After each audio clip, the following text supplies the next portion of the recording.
Diálogo não é fala. E eu jogo isso já, assim, de pronto pra gente conseguir destrinchar, destecer tudo o restante do que é diálogo. Então, primeira coisa, o diálogo ele não pode ser utilizado apenas como um recurso simplório de fala. O diálogo dentro da sua história, ele não precisa e não pode ser só informativo. Um recurso, ele é um recurso dramático. Assim como você usa cenas de ação, assim como você usa cenas de suspense, determinados comportamentos, determinados gatilhos, como plot, passagem de tempo e etc., para você prender o autor, o leitor naquela trama, o diálogo ele também precisa ser isso. Ele não pode ser só fala, entendeu? E ele não é só fala. Quando você pensa num diálogo, ele precisa ser utilizado como ação. Utilize o diálogo como ação, não só como palavras, mas com atitudes também dos personagens. Isso diz muito ao respeito dele, né? Quando eu falei ao seu respeito, é mais focando em relação ao personagem. Por exemplo, no anime existe os outros personagens, como eu ia falando, no anime existe o que eles chamam de mestres de forja.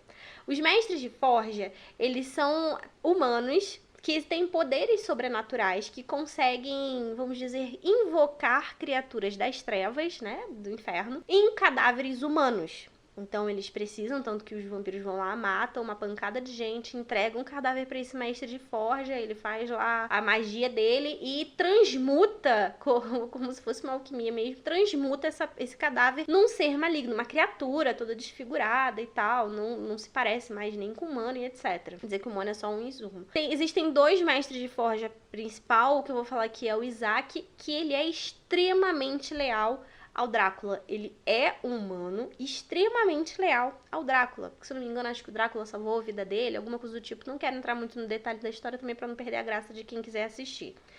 Mesmo sendo humano e por essa lealdade a ele, ele é extremamente a favor da aniquilação da humanidade. Justamente por conta do passado dele, se não me engano, acho que ele era um escravo e etc. Justamente por conta do passado dele, por ele já ter vivido algumas experiências ruins, ele realmente acha que, ótimo, Drácula, acaba com tudo de uma vez mesmo, porque não existe mais salvação pra gente. Então aniquila a coisa toda. E por conta disso, os diálogos dele para mim são os mais fortes e profundos, porque o tempo todo, quando ele está falando, ele fala sobre essa dor que ele tem, sobre essa decepção que ele tem com a humanidade. Isso fica muito claro. Não é uma conversa dele falar assim, estou decepcionado e chateado com a humanidade. Não, ele diz os porquês deles e ele mais fala uma reflexão das coisas que vai acontecendo com ele. E aí, o diálogo não é só fala, porque toda a ação que acontece em volta dele, por exemplo, logo depois que acontece um evento, ele vai parar no deserto, ele tá lá no deserto e algumas pessoas, ele acaba achando um oásis, ele tá quase morrendo, acaba achando um oásis, água para beber, ufa, alívio. Chegam umas pessoas e em vez de tentar ajudar, essas pessoas tentam roubar ele, matar, dizem que vão vender ele no mercado negro e não sei o que, não. E ele fica naquela de tipo, de novo, não acredito, imaginei que pudesse ser diferente e tal. E aí, como ele é fodástico, ele acaba matando os caras, fazendo esses caras de criaturas, né? Ele acaba fazendo a forja com esses caras. E depois, enquanto ele tá ali sentado com esses caras já transmutados em monstros, ele acaba refletindo em cima de toda a situação que aconteceu.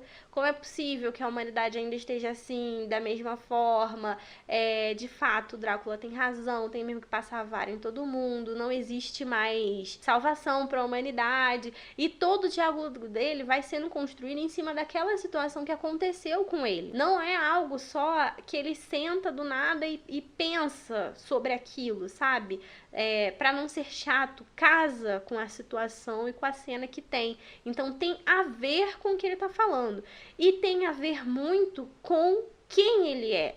Com essa filosofia dele de, mesmo sendo humano, ele é a favor do plano louco do Drácula de passar o cerol na humanidade. E cada diálogo que ele vai construindo vai explicando e fortificando, afirmando esse pensamento que ele tem. Então, você constrói o diálogo em cima da ação, ele se torna parte importante daquelas cenas de ação, seja para concluir, para iniciar e para concluir, e dando a entender, principalmente, em quem é esse personagem, né?